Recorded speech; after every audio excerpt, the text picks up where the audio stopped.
নমস্কার, DD news বাংলার পর্দায় আপনাদের সাথে আমি মৌমিতা। যে বিশেষ খবরে চোখ রাখবো। হোটেলে মধু চক্রের অভিযোগে বালুরঘাটে চাঞ্চল্য, দুজন গ্রেপ্তার।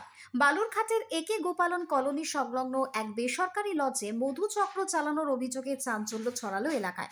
বৃহস্পতিবার স্থানীয় বাসিন্দারা ওই লজে দীর্ঘদিন ধরে অবৈধ কর্মকাণ্ড চলার অভিযোগ তুলে থানায় খবর দেন। খবর পেতে বালুরঘাট থানার পুলিশ ঘটনাস্থলে পৌঁছে হানা দিয়ে দুজনকে গ্রেপ্তার করে। পুলিশ সূত্র মারফত জানা গিয়েছে, প্রাথমিক তদন্তে মধু চক্র চালানোর প্রমাণ মিলেছে। অভিযুক্তদের জিজ্ঞাসাবাদ চলছে। ঘটনায় উত্তেজিত স্থানীয় বাসিন্দারা লজে ভাঙচুর চালান।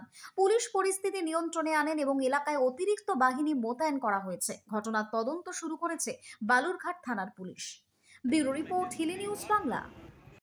এই বাড়িটাই হচ্ছে আমার, মানে লজের অপোজিটে আমার বাড়ি, এবং উপর থেকে এখানে দীর্ঘদিন ধরে সবকিছু দেখতে পাই।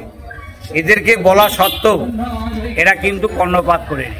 বুঝতে পারছি যে এখানে মধুচক্রের একটা আসর বসে এবং সকাল বিকাল, বিশেষ করে ভোরবেলা ম্যানেজার যায় এখান থেকে রাত্রিবেলা 10টার দিকে, এবং ভোর 4টার সময় এসে কি করে দরজা খুলে তাদেরকে পাস করে দেওয়া হয়।